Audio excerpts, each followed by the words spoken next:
Mr. Barling, what are you doing here? What on earth is going on around here?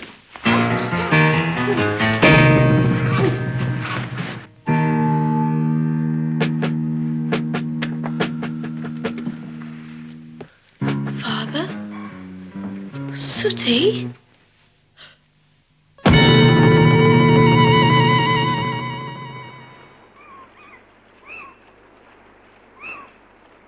What's happening, Julian? Now, Marybelle, Anne, don't be frightened. George's father and Sooty have disappeared. Disappeared? How? Sooty was helping me get Timmy out of the secret passage. The study's locked, so we had to try this end. Sooty crept in, and I waited outside. After a while, I came in and found the room was empty. Didn't you hear anything? I thought I heard Sooty call out Mr. Barling's name. Mr. Barling? But he couldn't have been here. I want Sooty. Where is he? Don't worry. He's with Uncle Quentin. They must be somewhere in the secret passage. There's nowhere else they could be.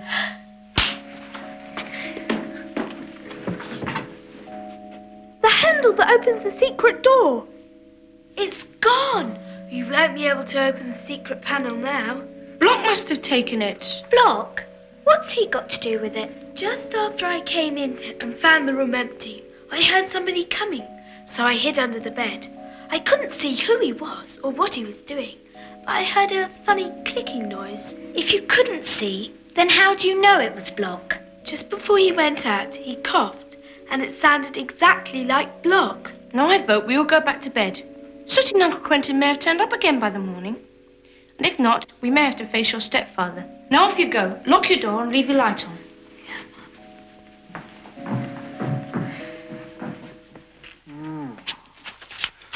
I think it most unlikely that our esteemed professor will have anything to say for himself before morning. You can't do this, Mr. Barling. You must be mad. Really, Sooty. Little boys who meddle in things which don't concern them must learn to accept the consequences. No doubt your father will think twice before he works against me in the future.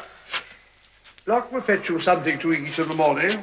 So it was Block. I knew it.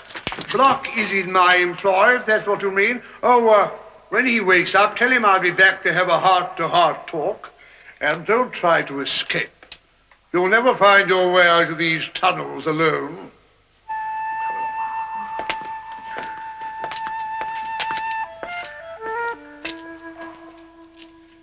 Professor Kirin! Professor Kirin! Wake up! Uncle Quentin! Oh, please try and wake up.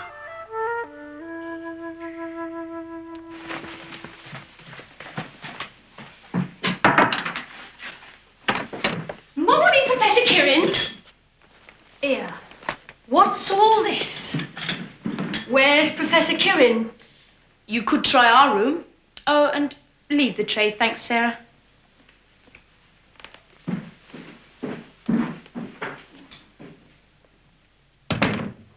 What now? I don't know. But Uncle Quentin and Sooty haven't turned up, that's for certain. Professor Kirin, are you in there?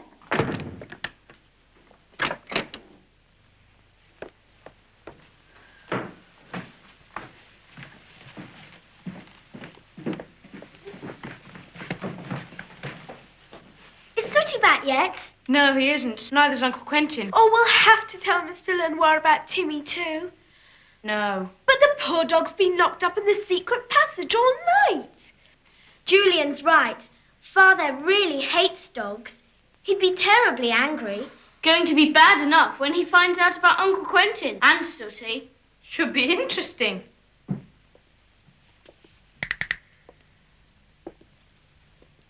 Mr. Lenoir wishes to see you all in the study immediately. Sarah tells us that Professor Kirin is nowhere to be found and that you two boys were in his room. Now, will you kindly tell me what is going on?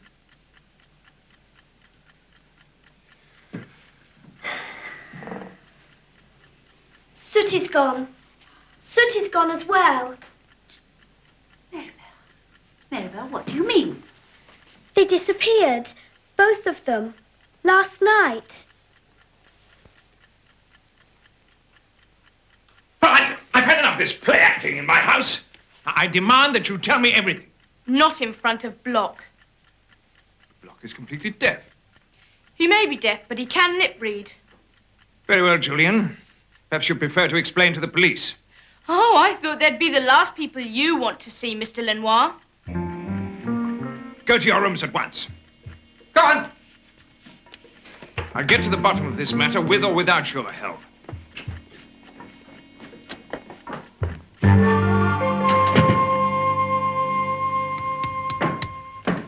Can't you give up? No. Can't just sit around all day doing nothing, waiting. Funny there's been no sign of the police. It's not Father's fault the inspector's gone to the mainland. What's that? A screw.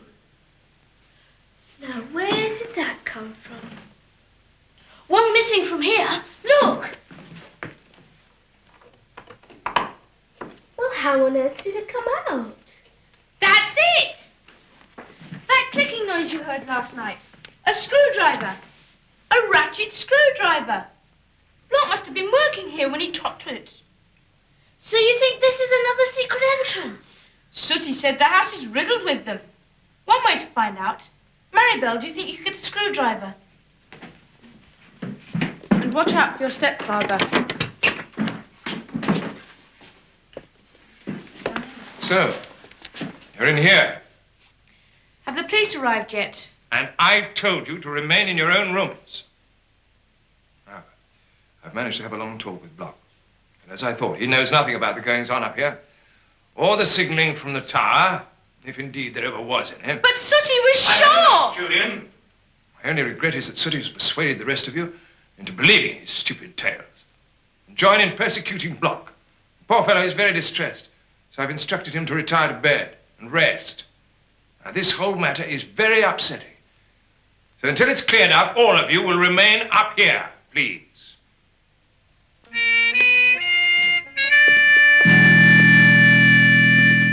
Right, Marybelle. Get a screwdriver. A big one.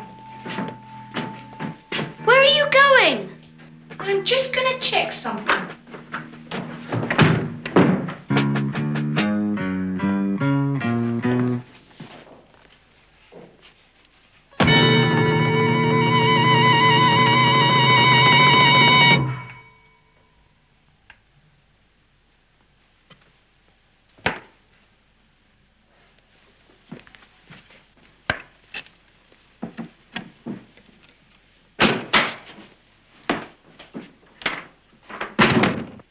Block's in bed asleep, all right? Now maybe you'll believe Father.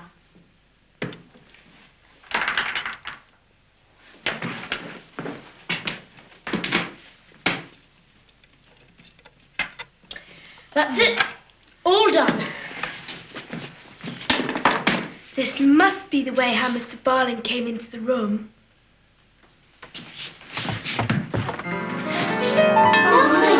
Nothing.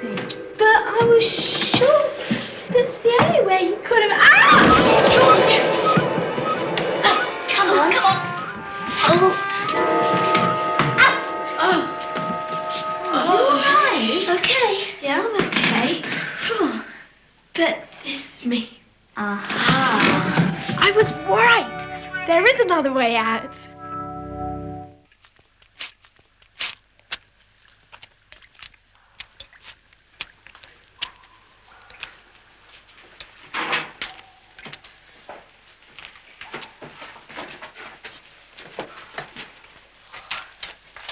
Don't think we can go any further without getting lost. Then let's go back. Shh. Listen. Someone's coming.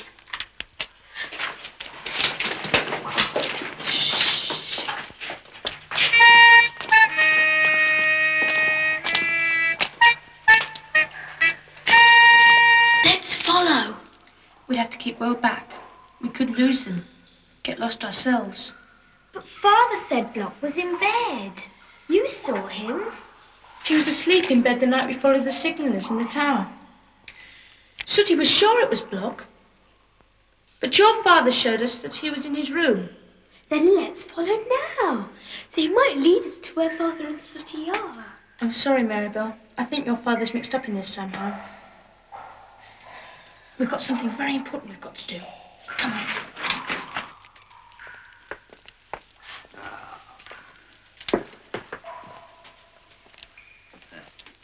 No, thank you. Please yourself. So you can hear. You hold your tongue. You only pretended to be deaf so you could listen into all stepfather's business. And he trusted you. Why? That's enough, Sooty. Later, Block. I wish to speak to Professor Kirin. I can't see what you're trying to gain with this ridiculous conduct. I'm sorry you find my conduct ridiculous, but at least you'll admit it's effective. Effective how? In preventing you from giving support to Lenoir in his wretched marsh draining scheme. You look amazed. Let me amaze you further. I have a most generous offer to make you regarding the marshes. You? Yes, you see, the marshes play a very important role in my business, as does Block here. So it was Block signaling. I knew it. And Smuggler's top, too.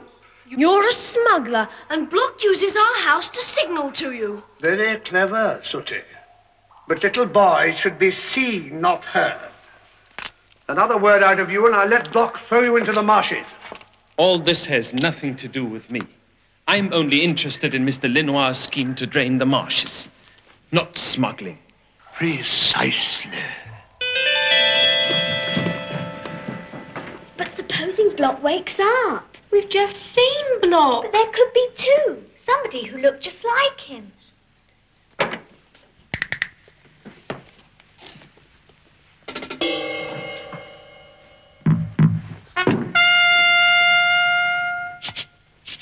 Now let's see what Mr. Lenoir has to say about this.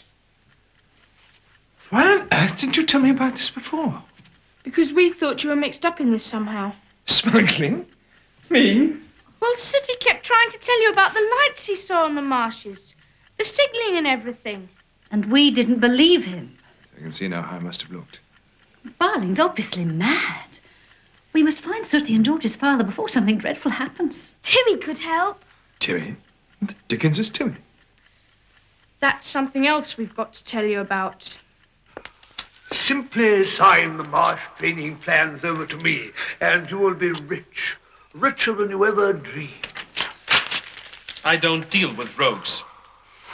Good for you, Professor. Another speak out of you, Sooty, and I will have Block throw you into the marshes. If those marshes are drained, my ships will no longer be able to creep in unseen. All those precious cargoes. And more important, all that excitement which is more than life itself to me, all that will be gone too. Those marshes will not be drained. I will buy those plans, not Mr. Lenoir. You're insane. You cannot fight me. Perhaps a few days in the dark with no food might make you more reasonable. Timmy! Good old Timmy! Come on! Fight them! Take two! Come on, Timmy! That's a good boy!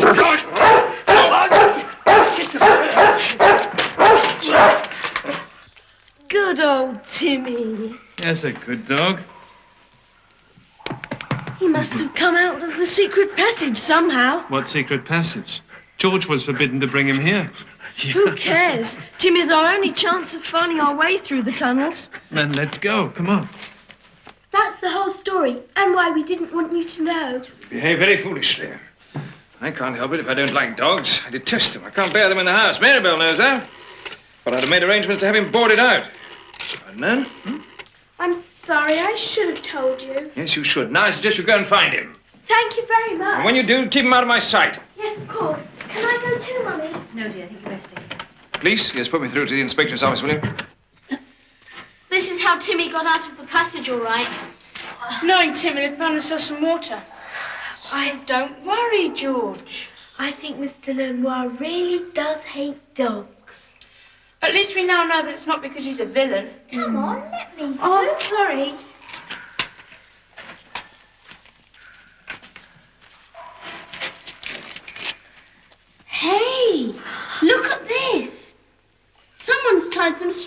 side. And it goes all the way down the tunnel. Wait! Hadn't we better tell Mr. Lenoir? No. Come on, come on.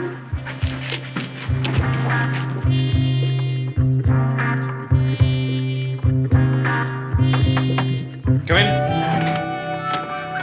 The inspector's here to see you, sir. Ah, Inspector. It's good of you to come. I got here as soon as I could, sir.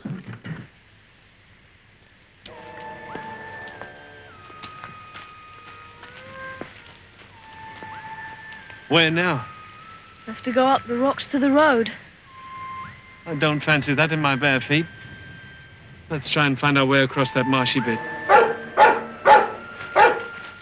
What's the matter with that dog? Timmy? Come here. Timmy! Let him go. Come on. He'll find his way home. Okay, then.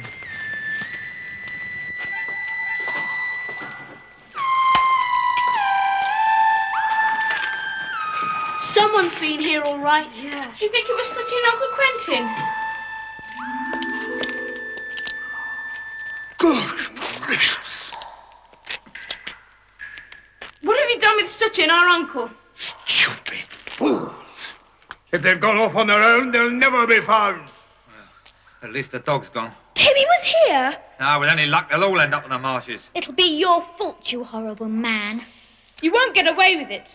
Mr. Lenoir has sent for the police. Oh, has he?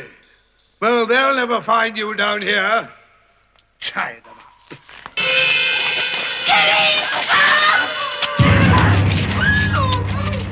Well, that's the position here, sir. We'll report back as soon as possible. Over. Yes, all right, Sergeant, I understand. Well, do the best you can. Over and out. My men are covering the island, Mr. Lenoir, but there's a heavy mist over the marshes and visibility is very poor.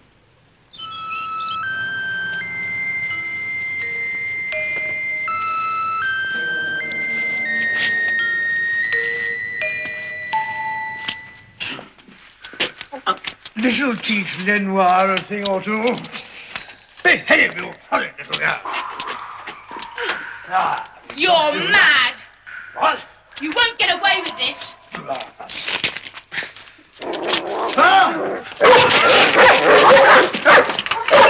Let Roxy, please. Keep him away from me.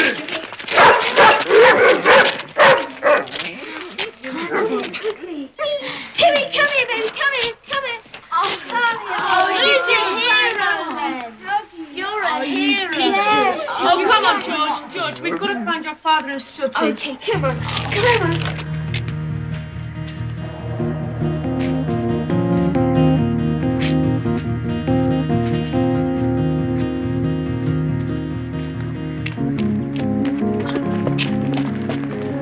Wonder where they've got to. Sooty! Uncle Quentin! Father! Sooty! Sooty! Father! Timmy, you know where they are. Find them. Go on. Sooty! We'll keep on trying. I've got men at the causeway. No one's left the island in the past hour. We'll pick up Barling and his henchmen. Don't you worry, sir. Don't care about them, Inspector. I just want to know that Sooty and Professor Kieran are safe. Sooty! Uncle Quentin! Sooty! Uncle Quentin! Sooty!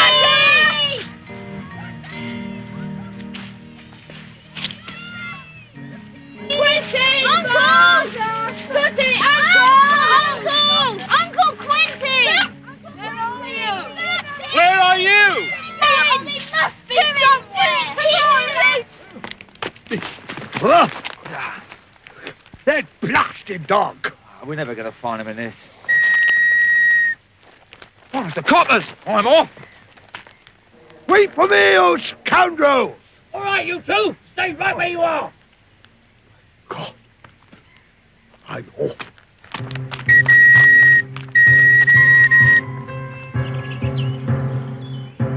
Understood. Over and out. They found Barling blocking another fellow. Yes. Sorry, nothing, sir. No news of the Professor or Sooty.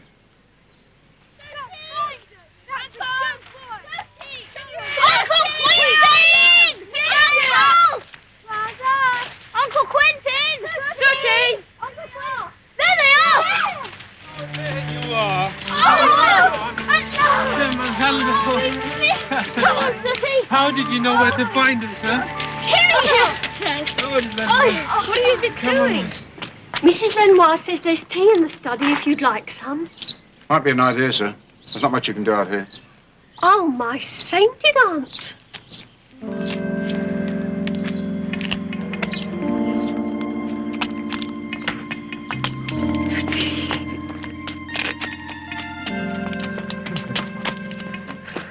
Sooty.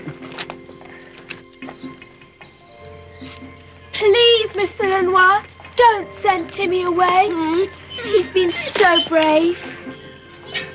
Come on, Lenoir. After what we've been through, you can put up with Timmy for a minute or two. Come on, George. Come on, kid. Come on, in you go.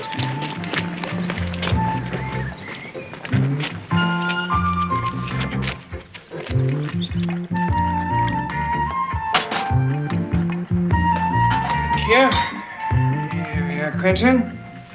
Thank you very much. I'm afraid that Barling has spent much of his life living in the past. Yes, but he'll have plenty of time to get used to living in the present where he's going. What about his smuggled goods? Oh, Her Majesty's Customs would look after those for him.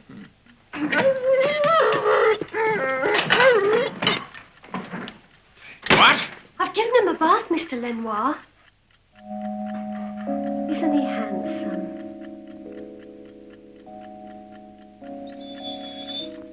Timmy, meet a friend. Sit. Give your paw.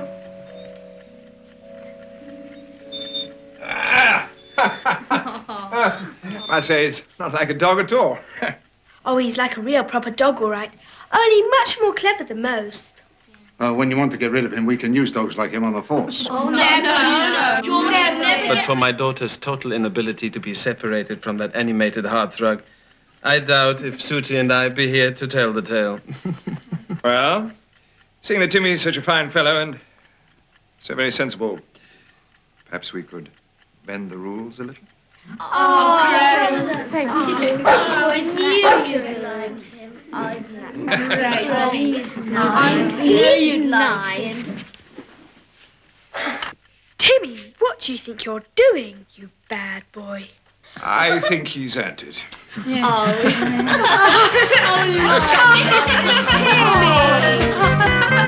Timmy.